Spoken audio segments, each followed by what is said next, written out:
Bienvenue au podcast Le Sac du Cœur. Mon nom est Didier Orméjus et cette semaine, on va effectuer un retour sur cette victoire des Alouettes contre les Lions de la Colombie-Britannique. Ça avait lieu vendredi soir dernier. Les hommes de Carey Jones qui ont décroché une troisième victoire consécutive. Comme à l'habitude, on va faire un tour d'horizon de la dernière semaine d'activité au sein de la Ligue canadienne de football.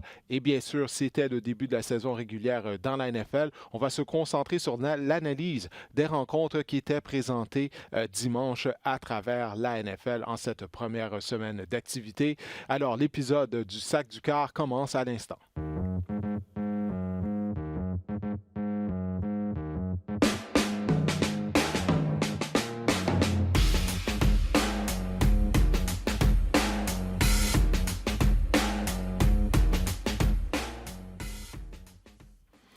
Les Alouettes qui ont mis fin à une séquence de 7 défaites contre les Lions de la Colombie-Britannique. Ça faisait longtemps qu'on n'avait pas vaincu les Lions. Alors, ce qu'on voulait voir du côté de Carey Jones, comme il nous avait dit la semaine dernière, il espérait voir ces hommes connaître un bon début de rencontre. Parce qu'on se souviendra que lors des deux dernières victoires des Alouettes, on a tiré de l'arrière. On avait tiré de l'arrière à Calgary. On a été en mesure de l'emporter grâce à un retour lors du quatrième quart. Et à Moncton, lorsqu'on avait joué contre les Argonauts de Toronto, les hommes de Carey Jones avaient tiré de l'arrière 16-0 face à Toronto. Donc, on s'était compliqué la vie face aux Argonauts. Mais vendredi soir, face aux Lions, on a connu un bon début de match. Les Alouettes ont pris une avance de 14-0 grâce à deux touchés au sol du carrière Vernon Adams. Mais ensuite de ça, on a assisté à un passage à vide du côté de l'équipe montréalaise. Notamment Vernon Adams qui a été victime d'une interception à la fin de la première demi. Les Alouettes auraient dû retraiter au vestiaire au moins avec une avance de 17-0 et non de 14-0, peut-être même de 21-0. Si Adams n'avait pas été victime d'une interception, Vernon Adams, après la rencontre, il a dit tout simplement qu'il n'avait pas été en mesure de bien compléter son geste en lançant le ballon et c'est la raison pour laquelle il a envoyé finalement un canard boiteux en direction de la zone des buts. Pourtant, le receveur s'était libéré, mais la passe est arrivée en retard et c'est de cette façon-là qu'elle a été interceptée. Mais ça ne peut pas se produire. Vernon Adams, qui lors des derniers matchs était en mesure d'éviter ce genre de bévue qu'il a commis au début de sa carrière. Mais écoutez, ce n'est pas une mauvaise habitude de sa part puisque ce n'est pas quelque chose qu'il a fait régulièrement lors des derniers matchs, mais il doit faire attention à ça. Ça, c'est une règle d'or. On ne peut pas être victime d'interception dans la zone des buts et certainement pas à la fin de la première demi ou à la fin du quatrième quart lors d'un match serré. Mais ce que j'ai aimé de la part de Vernon Adams et de l'attaque des Alouettes, c'est qu'à la suite de ce passage à vide, c'est que finalement, lorsque les Lions ont rétréci l'avance des Alouettes, puis on a répondu du côté de l'équipe montréalaise. Adams a été en mesure d'orchestrer une séquence qui s'est terminée par une passe de toucher à Quan Bray. Et souvenez-vous, lors des dernières années, les Alouettes, à chaque fois qu'ils étaient impliqués dans un match serré, on s'écroulait au quatrième quart. Soit que l'attaque n'était pas en mesure de générer des points, ou soit du côté de la défense, on n'était pas capable de fermer la porte face à l'équipe adverse, et puis on perdait plus souvent qu'autrement. Et puis, ce qu'on a vu depuis le début de la saison du côté des Alouettes, non seulement on est en mesure de terminer les matchs avec notre attaque, comme on l'a fait contre les Lions, mais comme ça avait également été le cas à Calgary, l'attaque est en mesure de marquer des points afin d'effacer l'avance de 11 points des Stampeders, mais même la défense est en mesure de fermer la porte. À Moncton, face aux Argonauts, la défense s'était dressée face à l'attaque de Toronto afin de permettre aux Alouettes de l'emporter. Donc, on termine nos matchs du côté des Alouettes. Ça, c'est vraiment une très bonne nouvelle, mais entre le bon début de rencontre et la bonne fin de match, au milieu, ce passage à vide-là, du côté de l'attaque, va falloir être en mesure d'éviter ça à nouveau, surtout que le calendrier va se corser pour les hommes de Carey Jones. On va en parler ça dans quelques instants. Du côté de cette rencontre, ce qu'on souligne, performance de John Bowman, le vétéran allié défensif qui a réussi 2 sacs, ça en lui en fait 3 pour la saison. Mais en général, les Alouettes n'ont pas été en mesure d'appliquer une pression constante sur Mike Reilly. Et ça, c'est malgré le fait que la ligne à l'attaque des Lions en arrache énormément depuis le début de la saison. On en a parlé depuis le début de l'été, depuis le retour du podcast. Alors, on n'a pas été en mesure d'appliquer une pression constante et on avait vu la même chose. Face aux Argonauts de Toronto, le carrière McLeod Bethel Thompson avait eu beaucoup de temps afin de repérer ses receveurs de passe. Et ça a été le cas également là, pour Mike Raleigh, qui a repéré à plusieurs reprises le receveur de passe de Brian Burnham, qui a connu vraiment un bon match. Alors ça va être quelque chose à surveiller lors des prochaines semaines. Si on va pouvoir gagner mieux, si on va être en mesure de gagner nos batailles 1 contre 1 du côté de la ligne défensive des Alouettes. Retour en attaque, bon, William Stanback, il a connu un bon match, il a amassé plus de 100 verges d'attaque et on a revu le Stanback qu'on voyait en début de saison. Je parle d'un joueur, bon, avec un gros gabarit, mais qui est tout de même explosif et léger sur ses pieds. Ça n'avait pas été le cas lors de la rencontre à Toronto. On se souviendra que Stanback avait raté les 2 rencontres précédentes en raison d'une blessure à un talon. Et face aux Argonauts de Toronto, personnellement, moi, je trouvais qu'il semblait lent, qu'il semblait lourd. Et il faut dire, bon, également, la ligne à l'attaque ne l'avait pas aidé. On n'avait pas été en mesure de créer des brèches. Mais peu importe, Stanback avait connu une bonne semaine à l'entraînement. Et tout ça, ça s'est transporté sur le terrain du Tapper sur Molson lors de la rencontre face aux Lions. Alors, Stanback a connu un bon match. Ça augure bien pour la deuxième moitié de saison du côté des Alouettes d'avoir William Stanback en santé. Mais par contre, du côté de l'attaque montréalaise, ce qu'on souhaitait, c'est pouvoir miser sur 2 porteurs de ballon en santé, en William Stanback et en Jeremiah Johnson. Et Jeremiah Johnson qui a dû quitter la rencontre lors de la première demi, victime d'une commotion cérébrale. Les Alouettes seront de retour à l'entraînement mardi. On verra si Jeremiah Johnson sera là. Mais ça, c'est vraiment dommage là, parce que d'avoir les 2, Stanback et Johnson, en santé, ça donne vraiment un net avantage du côté des Alouettes. On peut même les mettre les 2 en même temps dans le champ arrière. Alors, on verra. On espère que Jeremiah Johnson, bon, ça ne sera pas trop grave, qu'il ne sera pas absent longtemps en raison de cette commotion cérébrale. Alors, je vous disais que les Alouettes, le calendrier va devenir plus difficile. OK? Là, du côté des Alouettes, on a fait ce qu'on avait à faire lors des 2 dernières rencontres. On a affronté les 2 pires formations de la Ligue, Toronto et la Colombie-Britannique. Et on a gagné nos matchs. Oui, les 2 rencontres ont été très serrées, un peu trop serrées à mon goût, mais peu importe, ce qui compte, c'est le résultat final. On a gagné ces matchs-là, surtout qu'Ottawa a perdu encore une fois en fin de semaine. Donc, l'avance des Alouettes est maintenant de 6 points en 2e position du côté de la section Est de la Ligue canadienne de football. Les Alouettes vont jouer en fin de semaine samedi à Regina au Mosaic Stadium face aux Rough Riders. Les joueurs des Alouettes, dans leur tête, ils en doivent une aux Rough Riders. On se souviendra de la façon dont le match entre Montréal et la Saskatchewan s'était terminé au Staples Molson en raison de la température, des orages, des éclairs. La Ligue canadienne qui avait mis fin au match après seulement un délai d'1 heure en raison de la température. Puis ça, les joueurs des Alouettes ne l'ont pas digéré. Alors, pour eux, ils en doivent une aux Rough Riders. Moi, j'ai bien hâte d'assister à la rencontre. En plus de ça, on sait que la foule est toujours bruyante en Saskatchewan. Les matchs sont généralement présentés à guichet fermé. Alors ça devrait être un bon match de football. Mais les Rough Riders sont une bonne équipe. Alors, on va affronter les Rough Riders samedi. La semaine suivante, les Alouettes vont recevoir les Blue Bombers de Winnipeg. Ensuite de ça, Montréal va aller en Colombie-Britannique. Oui, les Lions sont une des 2 pires formations de la Ligue canadienne, mais toutefois, les Alouettes traditionnellement ne gagnent pas au BC Place. Ensuite de ça, les Stampeders vont venir à Montréal et les Alouettes vont ensuite, par la suite, aller à Winnipeg vers la fin du mois d'octobre. Alors, vous le voyez donc, des rencontres face à Saskatchewan, Winnipeg, les Lions, au BC Place, où Montréal traditionnellement ne gagne jamais, les Stampeders, ensuite de ça, Winnipeg, encore une fois, mais cette fois-ci à Winnipeg. Alors, le calendrier va être très difficile pour les Alouettes. C'est vraiment une bonne chose qu'on n'a pas échappé cette victoire face aux Lions. Mais on va en apprendre beaucoup sur cette édition 2019 des Alouettes, qui a fait preuve de beaucoup de caractère depuis le début de la saison. Mais là les 4 prochaines rencontres, vraiment, les 5 prochaines rencontres, en fait, ça va décider là, si les Alouettes seront en mesure de saillir une place en éliminatoire pour la première fois depuis 2014. Quoique si Ottawa continue de perdre, les Alouettes vont participer aux éliminatoires par la force des choses. Mais c'est vraiment une séquence coriace qui s'amène pour les hommes de Carey Jones.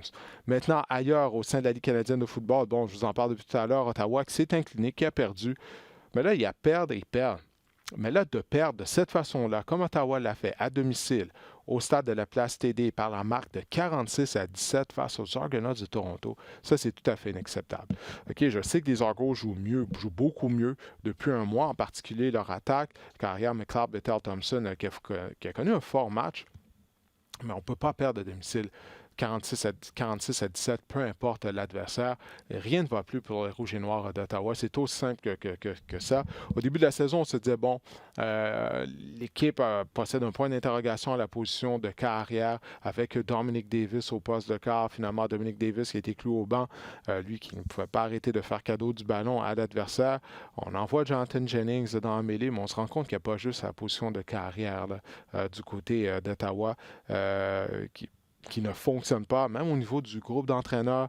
La défense, bon, comme je l'ai dit, qui a accordé 46 points aux Argonauts. Alors, il semble que ça va être une saison à oublier là, pour Ottawa. J'espérais voir Ottawa se replacer lors de la deuxième moitié de la saison, mais c'est vraiment pas le cas. On vient de subir notre pire défaite de la saison. Alors, on va voir ce qui va arriver du côté du Rouge et Noir, mais ça, c'est une bonne nouvelle si vous êtes un partisan des Alouettes, le fait que rien ne va plus à Ottawa.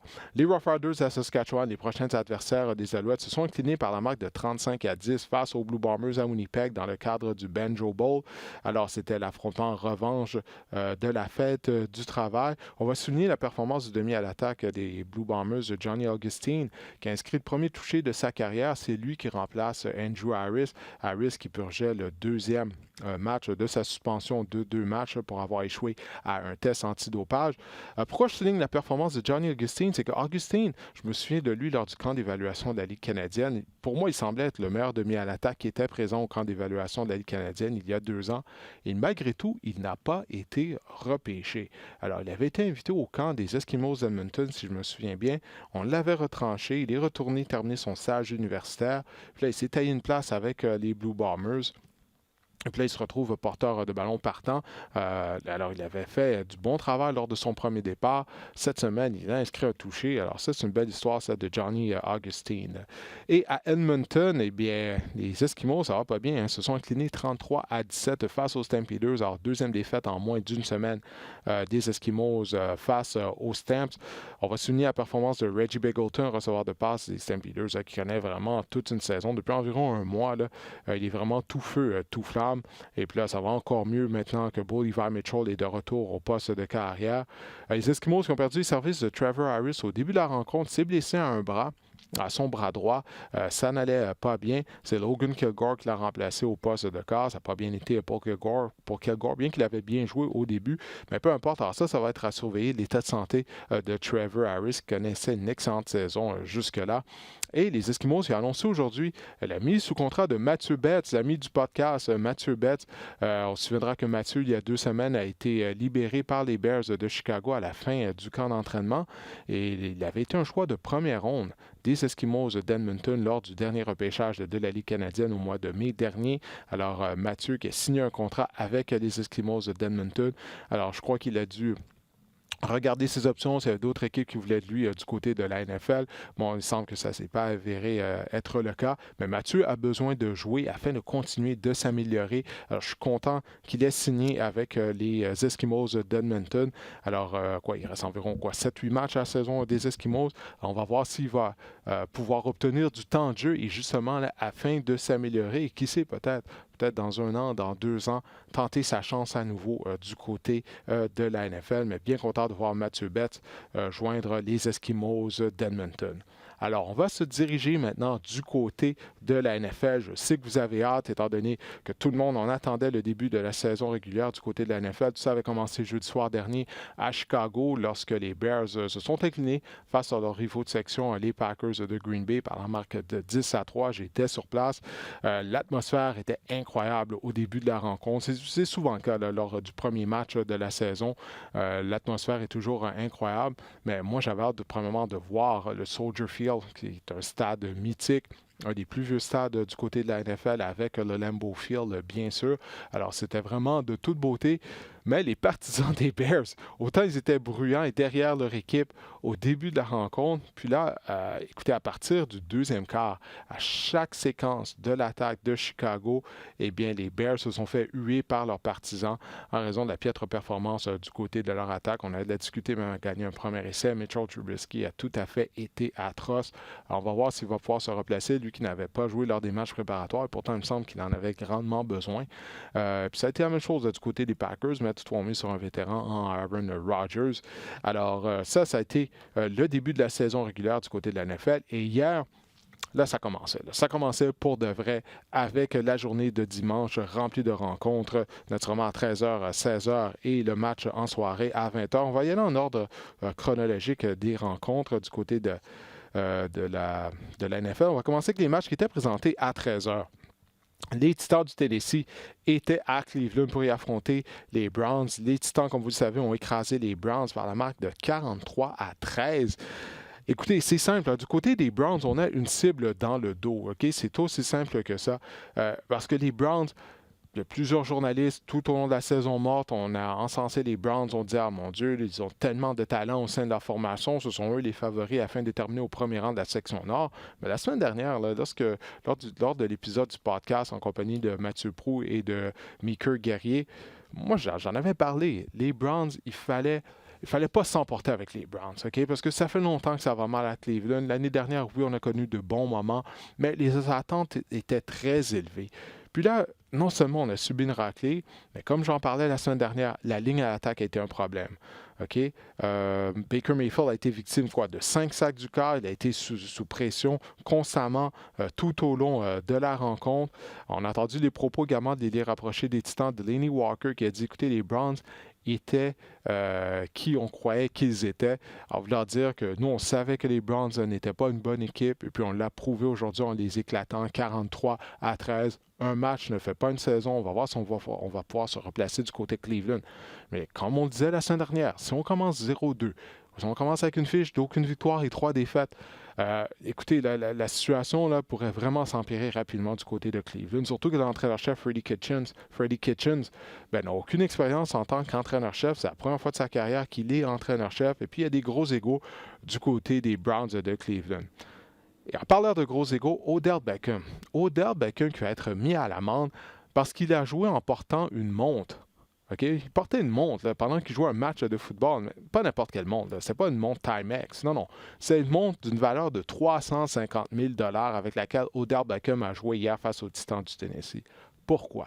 Okay? Pourquoi porter une montre lors d'un match de football, surtout une montre de cette valeur-là? Écoutez, ça c'est une preuve également que Freddie Kitchens n'a pas nécessairement le contrôle sur ses joueurs parce que je ne crois pas qu'un joueur des Patriots de la Nouvelle-Angleterre avec Bill Belichick jouerait avec une montre d'une valeur de 350 000 $. Puis autre preuve que Freddie Kitchens n'a pas le contrôle sur ses hommes, les pénalités. Les Browns ont été victimes de 18 pénalités. Ça a été bon pour 182 verges. Donc, on a donné presque 2 terrains de football aux Titans du Tennessee. On ne peut pas se permettre de se faire ça. Puis si vous ne me croyez pas encore une fois que Freddie Kitchens n'a pas le contrôle sur ses hommes, le bloqueur à gauche, Greg Robinson, qui a été expulsé de la rencontre pour avoir donné un coup de pied à la tête de Kenny Vaccaro. Alors, écoutez, le coup de pied à la tête de Greg Robinson à Vaccaro, Odell, qui joue avec une montre de 350 000 $, 18 pénalités pour 182 verges. On perd par 30 points à domicile, lors du premier match de la saison. Je crois que ça, c'est déjà assez de preuve pour nous montrer que Freddie Kitchens n'a pas vraiment le contrôle de son équipe, du moins en ce début de saison. Du côté des Titans du Tennessee, Marcus Mariota a bien joué. Il a complété 3 passes de toucher, lui qui en avait vraiment arraché lors des matchs préparatoires. Alors ça a dû soulager les partisans des Titans du Tennessee. Mais les Browns, ils sont mieux de se mettre à gagner parce que je vous dis, ça va piquer du nez rapidement à Cleveland. Moi, je suis persuadé de ça. Je vous en ai parlé la semaine dernière, avant même que le début de la saison régulière. Jusqu'à présent, j'ai aucune raison de croire que ça va fonctionner à Cleveland, que les Browns vont répondre aux attentes. Autre match qui était présenté à 13h, les Ravens de Baltimore ont complètement écrasé les Dolphins à Miami par surcroît par la marque de 59-10. 5 passes de toucher pour Lamar Jackson qui a connu un fort match et que dire également du receveur recru des Ravens, Marquise Hollywood Brown. 4 réceptions bonnes pour 147 verges et 2 touchés. Alors, difficile d'avoir un meilleur début de carrière pour un receveur de passe. La seule chose, là, je voyais sur Twitter hier, tout le monde s'emportait avec la performance de Lamar Jackson. On disait à quel point il était amélioré comme passeur comparativement à l'année dernière. Mais c'était contre les Dolphins. Les Dolphins sont la pire équipe de la NFL. Ce résultat-là nous en a fait la preuve, mais on le savait avant le début de la saison, étant donné que du côté des Dolphins, on a échangé ou on a libéré tous les vétérans de qualité ou à peu près qu'on avait au sein de l'équipe. C'est simple. on est décidé à rebâtir complètement cette équipe-là. On va avoir le premier choix du prochain repêchage. Bien, je pense qu'on va pouvoir dire mission accomplie parce que je ne suis même pas certain si les Dolphins vont pouvoir gagner un match cette saison. Écoutez, même Robert Griffin s'est amené en fin de rencontre. Puis RG3 qui a été 6 en 6 pour 55 verges et un touché en remplacement de Lamar Jackson. Alors, on s'est vraiment amusé aux dépens des Ravens, aux dépens des Dolphins de Miami du côté des Ravens de Baltimore. Ryan Fitzpatrick était le carrière partant. Il est devenu un carrière partant avec une 8e équipe de suite. Et il est devenu le premier carrière dans l'histoire de la NFL à être victime d'au moins une interception avec 8 équipes différentes. Alors ça, c'est de cette façon que Ryan Fitzpatrick inscrit son nom dans le livre des records. Et après la rencontre, il semblerait qu'il y ait plusieurs joueurs des Dolphins qui ont carrément demandé à être échangés, qui n'ont pas l'intérêt de rester avec les Dolphins de Miami.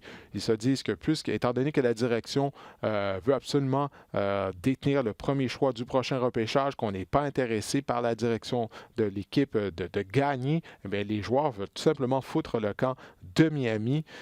Alors, vous voyez, tout ça, c'est après un match seulement. On dit qu'un match ne fait pas une saison, mais j'ai l'impression que cette rencontre-là va faire la saison des Dolphins de Miami. Les joueurs ne veulent plus jouer. On perd par 49 points à domicile pour commencer la saison régulière. L'entraîneur-chef Brian Flores doit se demander dans quoi il s'est embarqué là. Je sais que le plan, c'est de reconstruire complètement les Dolphins, mais est-ce qu'on a vraiment besoin de faire ça? Est-ce qu'on a besoin de tanker, comme on dit, là, du côté des équipes de la NFL afin de rebâtir une équipe? Moi, je ne crois pas. Mais la saison va être très, très, très, très longue à Miami. Ça, il n'y a aucun doute là-dessus. Les Vikings de Minnesota, ils ont vaincu les Falcons d'Atlanta par la marque de 28-12.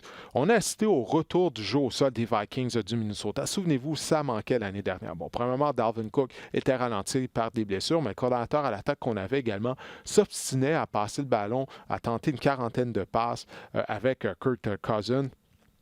Puis là, naturellement, on l'a congédié à la fin de l'année. On a amené un nouveau coordonnateur à l'attaque du côté des Vikings du Minnesota. Et il n'y a aucun doute que le mot d'ordre de l'entraîneur-chef Mike Zimmer, il veut une attaque plus équilibrée, il veut courir avec le ballon, mais ses joueurs et son coordonnateur ont livré la marchandise. Les Vikings ont gagné 172 verges au sol. Dalvin Cook avait l'air sensationnel. Si Cook peut juste rester en santé, il n'y a aucun doute que c'est un des meilleurs porteurs de ballon de la NFL. 21 courses, bonnes pour 111 verges et 2 touchés pour Dalvin Cook. Et le résultat, naturellement, lorsqu'on est en mesure de courir avec le ballon avec succès, ça permet à l'unité défensive de se reposer. L'unité défensive des Vikings, qui est talentueuse, elle a vraiment connu un fort match. On a été en mesure de réussir 2 interceptions, 4 sacs du quart également pour la défense des Vikings du Minnesota. Seulement 10 passes tentées pour Kirk Cousins lors de cette rencontre. Alors lui-même, là, il trouvait ça drôle après le match d'avoir tenté seulement 10 passes, mais ce qui compte pour lui, c'est la victoire. Alors, un bon début de saison, du moins un bon premier match du côté des Vikings. Alors qu'à Atlanta, les Falcons, là, ils ont vraiment mal paru. Premièrement, les unités spéciales, un botté de dégagement a été bloqué. On a perdu les services de notre joueur de ligne à attaque, choix de première ronde, Chris Lidstrom. Il s'est fracturé un pied, il a subi une fracture à un pied, donc il pourrait rater le reste de la saison. Il va être opéré. Alors ça, c'est vraiment une mauvaise nouvelle, parce que la raison pour laquelle on avait repêché Lidstrom en première ronde du côté des Falcons, c'est qu'on voulait justement améliorer notre ligne à l'attaque, puis voilà qu'on perd déjà un de nos gros bonhommes. Moi, je vous le dis, c'est l'année de la dernière chance pour Dan Quinn. Puis là, ça commence très mal, parce que Dan Quinn a complètement changé son groupe d'entraîneurs. C'est lui maintenant qui sélectionne les jeux du côté de la défense également. Alors habituellement, lorsque l'entraîneur fait ça, l'année suivante, si ça ne fonctionne pas, il est congédié. Alors Dan Quinn, son poste est en jeu. Pour moi, il n'y a aucun doute qu'il se retrouve sur un siège éjectable et surtout à la suite de cette contre-performance de son équipe en levée de rideau de la saison. À New York, les Jets, ils recevaient les Bills de Buffalo, donc la rencontre mettait aux prises 2 rivaux de section de la division Est du côté de l'américaine. Et les Bills sont revenus de l'arrière pour l'emporter. Les Jets avaient une avance de 16-0 à domicile. Rien ne fonctionnait pour les Bills en première demi, du moins du côté de l'attaque. On a été victime de 4 revirements en première demi.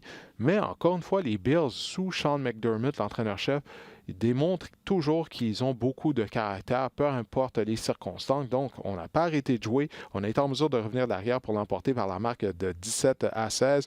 Du côté des Jets, bon, le botteur a raté un converti, il a raté une tentative de placement. Ça, naturellement, ça aurait fait la différence dans un match qui s'est décidé par un point seulement.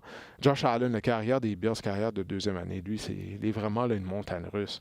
Ses performances au cours de la rencontre, il réussit. Un jeu va réussir une très belle passe. Le jeu d'après, crampe au cerveau. Mon Dieu, c'est pas reposant de le voir jouer. Oui, il a du talent, mais il est tellement pas constant. C'est vraiment quelque chose de voir aller Josh Allen, peu importe. Il a mené son équipe à une victoire. J'ai été déçu de la performance de Sam Darnold, la carrière des Jets, qui en est à sa deuxième année lui aussi. Je m'attendais à beaucoup plus. Il a tenté 41 passes, Sam Darnold, et gagné seulement 175 verges par la passe en 41 passes tentées. Ça, c'est vraiment pas beaucoup de production. Mais en même temps, lorsque je regarde le groupe de receveurs des Jets de New York, je me dis, bon, c'est pas un grand groupe de receveurs, mais quand même, Darnold doit être plus productif que ça, surtout que là, c'est sa deuxième année. Il doit démontrer une amélioration. Les Eagles de Philadelphie aussi sont revenus de l'arrière pour l'emporter. Les Eagles qui affrontaient, ils recevaient en fait les Redskins de Washington. Philadelphie a gagné par la marque de 32-27. Les Redskins, eux, ils ont gaspillé une avance de 17-0. Alors, du côté des Eagles, j'ai l'impression qu'on était tout simplement enrouillés, en particulier du côté de Carson Wentz. Wentz n'avait pas joué lors des matchs préparatoires. Ça, c'est un thème qui va revenir lors de l'analyse des rencontres, les joueurs qui n'ont pas joué lors des rencontres préparatoires. Mais une fois qu'il s'est débarrassé de la rouille, ben là, on a vu les Eagles qui ont complètement dominé les Redskins de Washington en deuxième demi. Carson Wentz a terminé la rencontre avec 3 passes de toucher.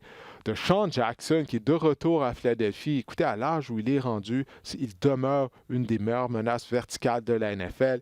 Hier, 8 réceptions bonnes pour 154 verges et il a également inscrit 2 touchés. De Sean Jackson, qui ne ralentit pas. Il est très heureux d'être de retour à Philadelphie. Ça a paru hier, les partisans des Eagles qui étaient heureux de le revoir dans le chandail vert de leur équipe favorite. Alors, c'était un beau début pour Philadelphie, finalement, après un lent début de rencontre, mais finalement, on a gagné notre premier match. Case Keenum, du côté des Redskins, a connu un bon match, près de 400 verges par la passe. Mais Washington, écoutez, vraiment, là, je ne sais pas si c'est une question de conditions physiques également, le fait qu'on s'est écroulé lors de la deuxième demi après avoir pris une avance de 17-0. Mais ça, c'est vraiment pas une bonne façon de commencer la saison régulière. Les Rams de Los Angeles, eh bien, ils ont vaincu les Panthers de la Caroline par la marque de 30-27. Et moi, j'avais hâte de voir Todd Gurley. De quelle façon on allait utiliser Todd Gurley? On sait qu'il a un genou amoché. En fait, il souffre d'arthrite dans un genou. Alors, c'est la raison pour laquelle, durant les semaines qui mènent aux rencontres, durant les semaines d'entraînement, mais Todd Gurley est très peu utilisé. Et ça a été le cas également hier lors de la rencontre. Il a partagé le champ arrière avec Malcolm Brown. Et Malcolm Brown, qui est lui-même un bon porteur de ballon. Et Todd Gurley, on l'a surtout utilisé au quatrième quart. Là. Lorsque le match était serré, on voulait s'assurer de la victoire. C'est là qu'on lui a remis le ballon. J'ai l'impression que ça va être le plan là, durant toute la saison du côté des Rams. On va garder là, Gurley pour la fin des rencontres quand on en a vraiment besoin. C'est ce qu'on a fait face aux Panthers et la stratégie a fonctionné. Gurley, il semblait en pleine forme lorsqu'il a couru avec le ballon. Alors, les Rams ont marqué 30 points et ça, c'est sans une bonne performance de Jared Goff. Jared Goff qui a été moyen, mais c'est une bonne nouvelle lorsque notre carrière ne connaît pas un grand match et qu'on est tout de même en mesure d'inscrire 30 points. Christian McCaffrey, des Panthers, a connu tout un match. Écoutez, il a amassé 128 verges au sol. Il a réussi 10 réceptions lors de la rencontre, mais c'est au-delà des statistiques. Il a inscrit 2 touchés, mais c'est la façon dont il courait. Premièrement, physiquement, McCaffrey qui a gagné, je crois, une dizaine de livres de muscles, c'est ce que j'avais lu durant la saison morte. Puis oui, effectivement, il a l'air plus gros. Donc, il est plus gros, il est plus puissant également. Parce que je me souviens de McCaffrey, bon, il y a 2 ans, lors de sa première année Très souvent, il tombait au sol.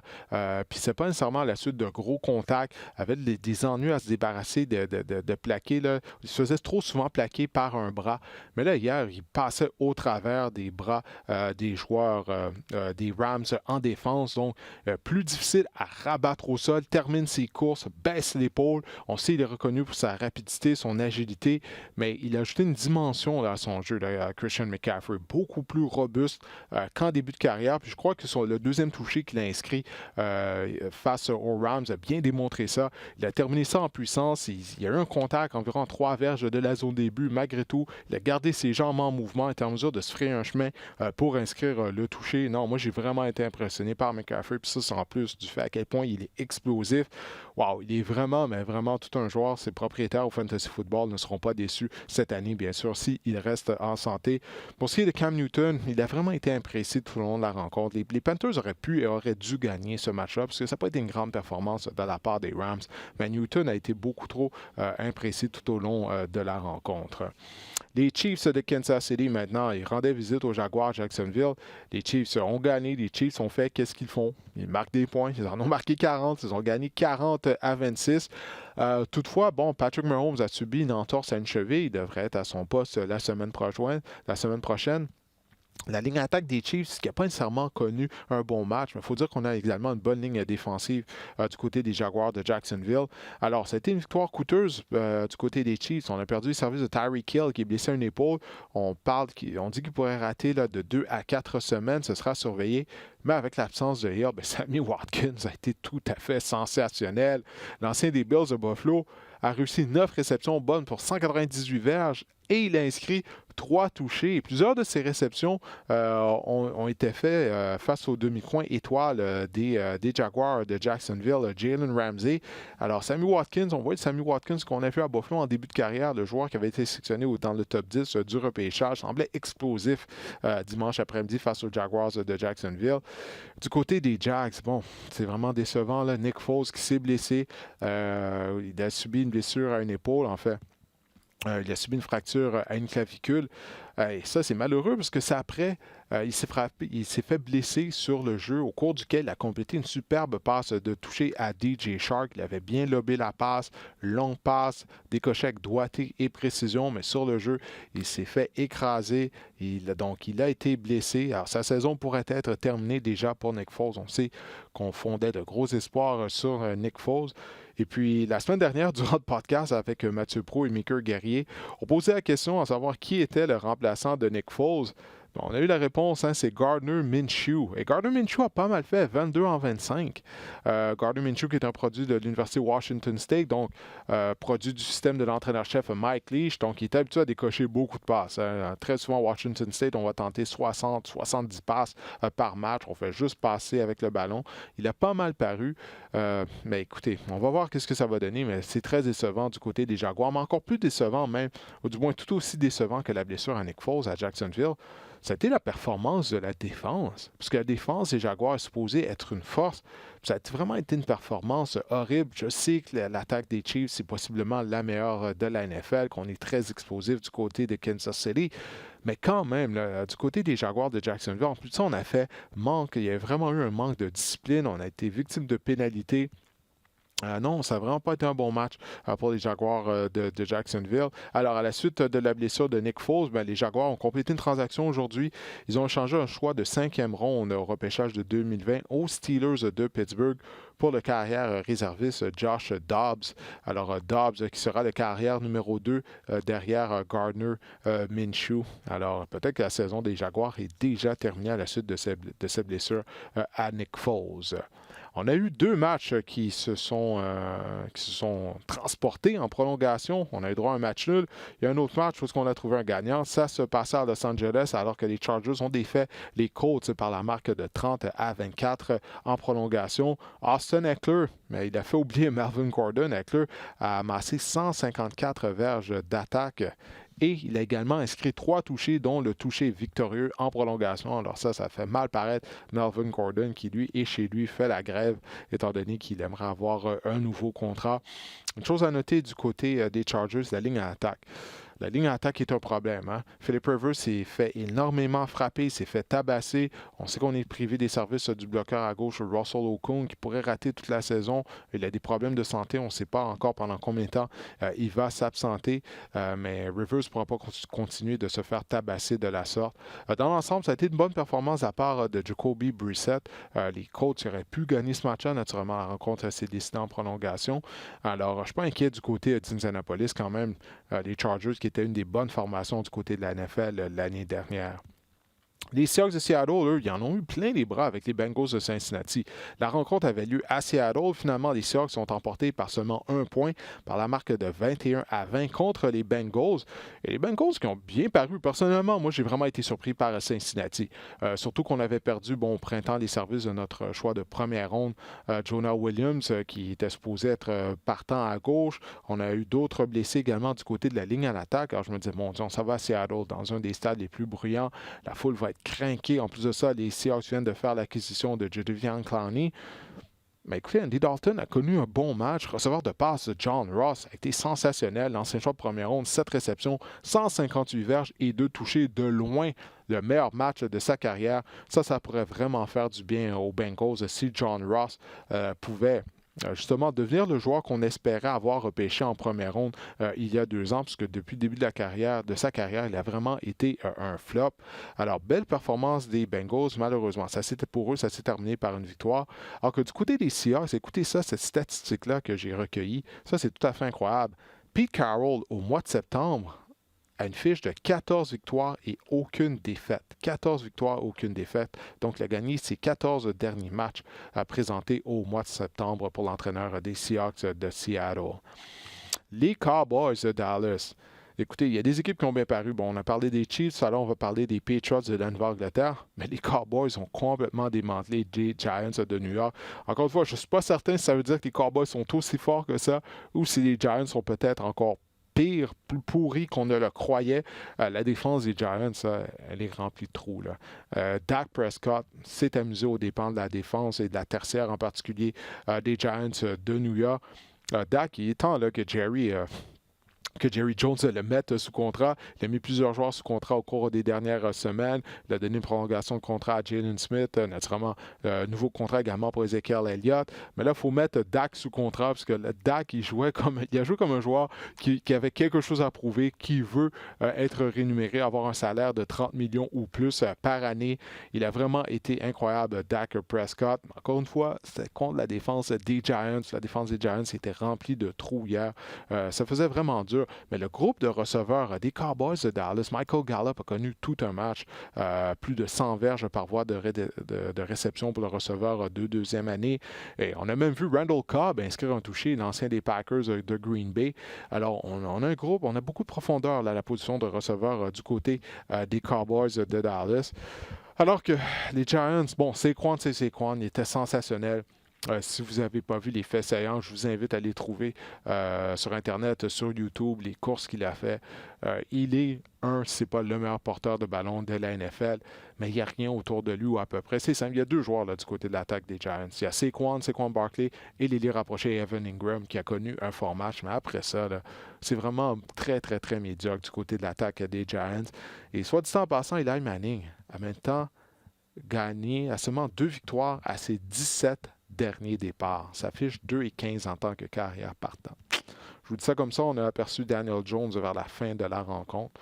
Mais je ne suis pas certain qu'Eli va rester carrière partant des Giants pendant toute la saison. Dans le désert en Arizona, ça c'est l'autre match au cours duquel on a eu recours à la prolongation. Toutefois, on n'a pas été en mesure de départager les 2 équipes. Les Cardinals qui recevaient les Lions de Détroit. Le match s'est terminé par un verdict nul, 27-27. L'Arizona qui tirait de l'arrière par 18 points. C'est à ce moment-là, j'ai arrêté de porter attention à cette rencontre-là parce que, écoutez, Kyler Murray était sous pression constante. Ses passes manquaient de précision. Ça faisait dur, ça faisait très dur là, du côté des Cardinals. Pendant les 3 premiers quarts, là, vraiment, là, Cliff Kingsbury et son système, avec son carrière recrue, ça n'allait pas du tout. Mais au 4e quart, et encore une fois, l'adversaire était les Lions de Détroit, donc il faut prendre ça avec un grain de sel, mais tout de même, là, les Lions sont une équipe de la NFL et Kyler Murray qui les a taillés en pièces lors du 4e quart. Il a été 15 en 19 au 4e quart pour 154 verges et 2 passes, 2 touchés. Alors au moins, on a été en mesure de terminer le match sur une note positive du côté de Cliff Kingsbury et ses hommes. Mais ouf, ça va être une longue saison. La ligne à l'attaque représentait un point d'interrogation durant la saison morte, durant les matchs préparatoires. Et ça s'est transporté au calendrier régulier. Heureusement que Kyler Murray, il est rapide. Plusieurs fois, la pression s'amenait rapidement et il était en mesure d'acheter du temps. Mais fou, il va être essoufflé à la fin de l'année là, parce qu'il a vraiment dû courir afin de sauver sa peau. Et oui, une autre note que j'ai sur Kyler Murray, plusieurs de ses passes ont été rabattues là, au cours de la rencontre. Lorsqu'il est dans la pochette, on sait qu'il mesure à peine 5 pieds 10, puis ça paraît. Pas juste sa stature, mais également lorsqu'il tente de repérer ses receveurs à l'intérieur de la pochette. Très souvent, ses passes sont rabattues en raison de sa petite taille. Alors moi, si je suis un coordonnateur de la défense adverse, je mets l'emphase sur la discipline au niveau de ma ligne défensive lorsqu'on tente d'appliquer de la pression sur Kyler Murray, que mes joueurs restent dans leur corridor, dans leur couloir et qu'on l'encercle.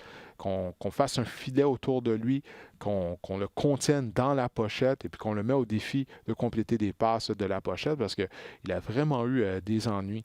Trop de ses passes ont été rabattues au cours de la rencontre.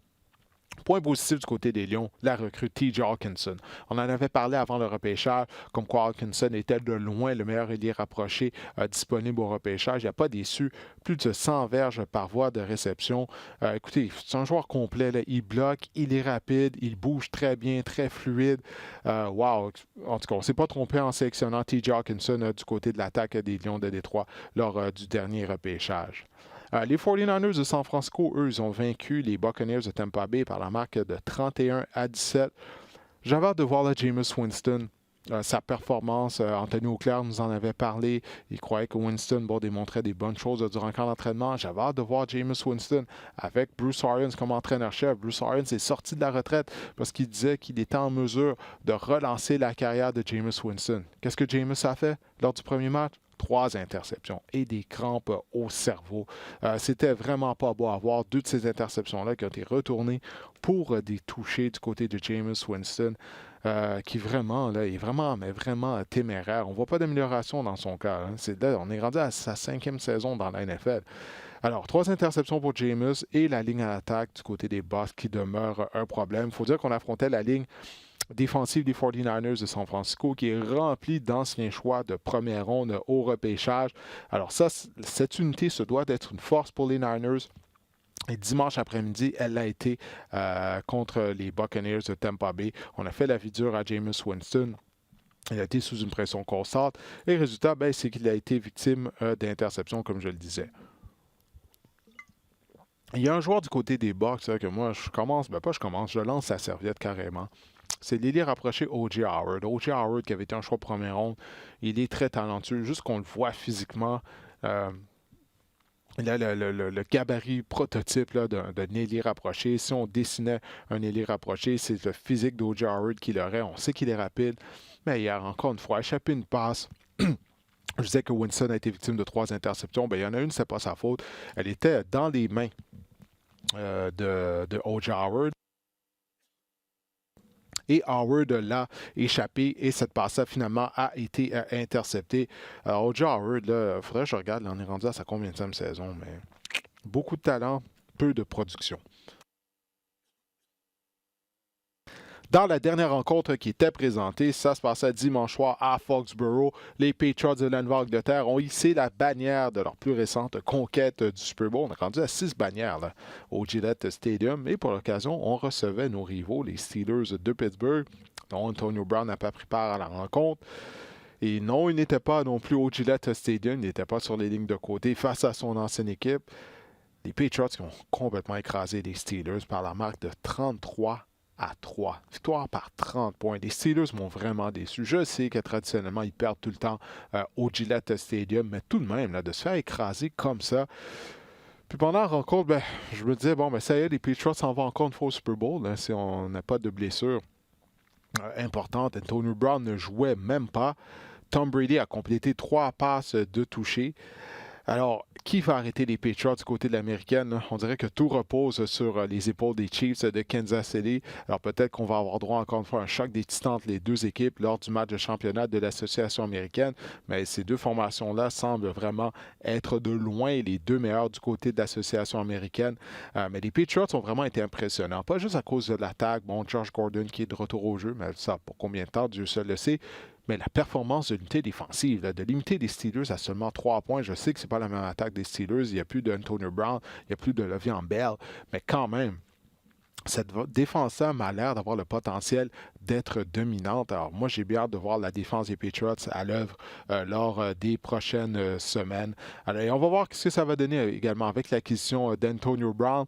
Est-ce que ça va fonctionner comme l'acquisition de Randy Moss avait fonctionné il y a une douzaine d'années, ou est-ce que ça va être comme les acquisitions d'Albert Hansworth et de Chad Johnson, qui étaient des joueurs étoiles, mais qui n'ont jamais pu s'acclimater aux Patriots. Chad Johnson, lui, qui était incapable d'apprendre le cahier de jeu complexe de la Nouvelle-Angleterre.